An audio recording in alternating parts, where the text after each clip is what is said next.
my channel. Our most essential learning competency in this session is compute the antiderivative of functions using substitution rule, or we call this as the chain rule for integration. Integration using substitution rules or the chain rule for integration. So here are the steps. 1, choose a function that will be renamed to a single variable. So we will be using u here. And then 2, compute for the new differential. So we will be considering, of course, the derivative of function here. 3, change all variables in the integral. 4, evaluate the new integral. 5, revert to the original variable. Example 1. The integral of quantity x minus 5 raised to 10 dx. So I will be renaming this x minus 5 as u, as a single variable. So this is, let u be equal to x minus 5. So derivative of u is equal to the derivative of x. Derivative of 5 is 0. So meaning du is equal to dx. Next, number 3. Change all variables in the integral. So this is integral of u raised to 10, since our dx is du. Okay, we can now apply the power rule, that is u raised to 10 plus 1 over 10 plus 1 plus c. So this is equal now to u raised to 11 over 11 plus c. And then revert to the original variable, that is u is x minus 5 raised to 11 over 11 plus c. Example 2. We have the integral of the square root of 7x plus 6 dx. Okay? So we let u, I will rename this as u, 7x plus 6. Derivative of u is equivalent to, of course, derivative of 7x is 7 dx. So computing for the dx, we have divided by 7 divided by 7. So dx du over 7. Substituting it here, so we have the integral of, I can write it as u raised to 1/2. Since this one is square root of 7x plus 6. So our 7x plus 6 is u, and then we raise it to 1/2. And our dx is du over 7. Okay. So this is now equal to the integral of 1 over 7 u raised to 1/2 du. Okay. So we have now equal to, this is 1 over 7. This is u 1/2 plus 1. 1/2 plus 1 plus c. So we have 1 over 7. U raised to 3 over 2. 1/2 plus 1 is 3 over 2. 3 over 2 plus c.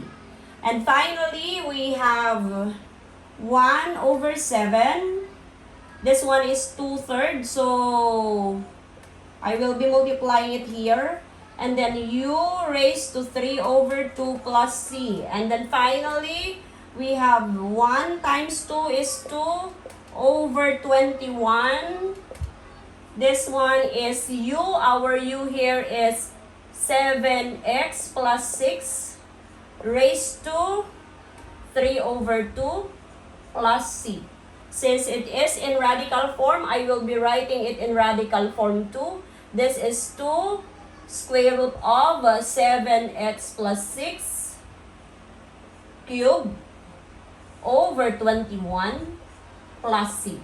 Example 3, we have the integral of 3x squared x cubed minus 6 raised to 5 dx.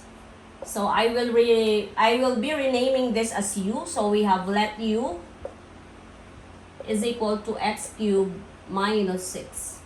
du is equal to 3x squared dx. Okay. So I can now substitute it here. This is equal to the integral of, this is u raised to 5 du is 3x squared dx, this one. So we have du. Okay. So this is now equal to u raised to 5 plus 1 over 5 plus 1 plus c. So we have u raised to 6 over 6 plus c. And finally, you have u to the 6, and that is x cubed minus 6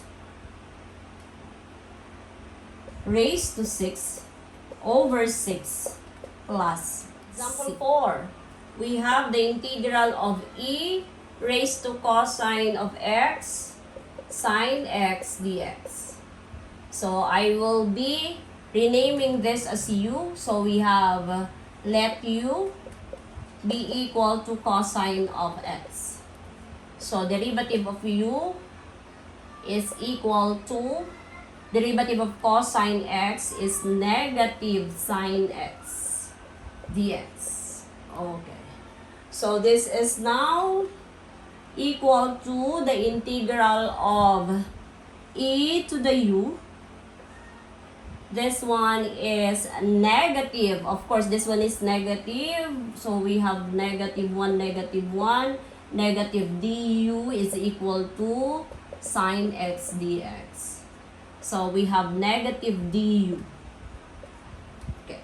So this is now equal to negative 1 multiplied by the integral of e to the u du.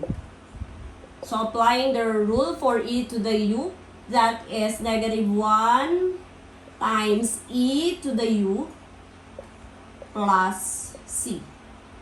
Okay, so we have now negative 1 multiplied by e raised to, of course, our u is cosine of x plus c.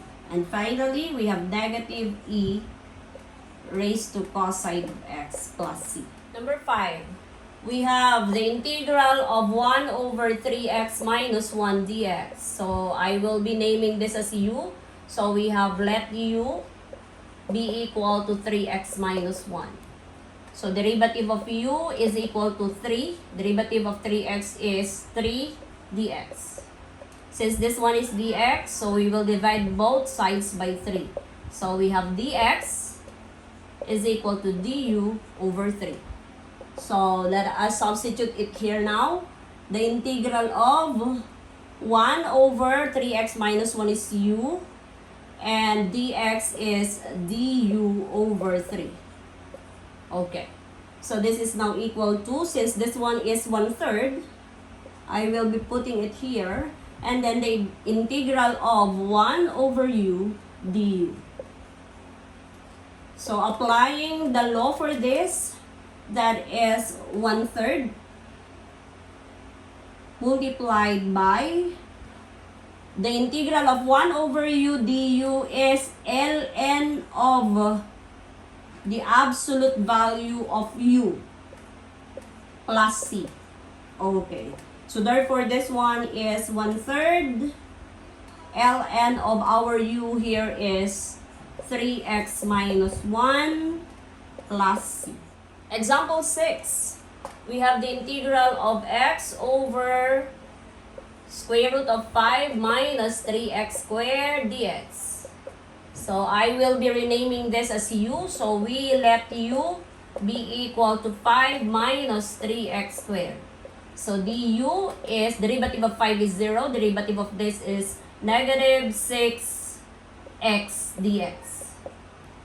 Since we are only after x dx, we will be dividing both by negative 6.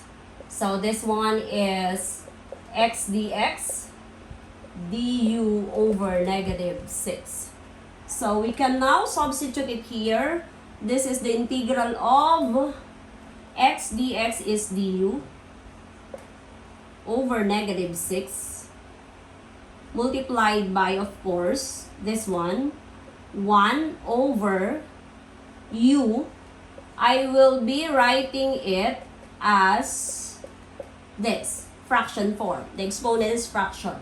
So this is u raised to 1/2, or this is equal now to, this one is negative 1/6 Negative 1, 6. Integral of, we have 1 over u raised to 1/2 du. Okay. So this is equal now to, this is negative 1, 6. We can rewrite this as the integral of u raised to negative 1/2 du. Of course, evaluating this new integral, we have negative 1, 6. Integral of this is u, negative 1/2 plus 1, negative 1/2 plus 1, plus c. Okay. So we have negative 1, 6. 1/2 plus 1, negative 1/2 plus 1 is 1/2. 1/2, 1/2 plus c. Simplifying it, we have negative 1, 6 multiplied by the reciprocal of this. This one is 2 over 1 or simply 2. U raised to 1/2 plus c. So we have now negative 1/3 u raised to 1/2 plus c. And then we substitute u here. The value of u is, of course, 5 minus 3x squared. So negative 1/3, 5 minus 3x squared raised to 1/2 plus c. So if we want to change it into radical form, this one is negative 1/3 square root of 5 minus 3x squared plus c.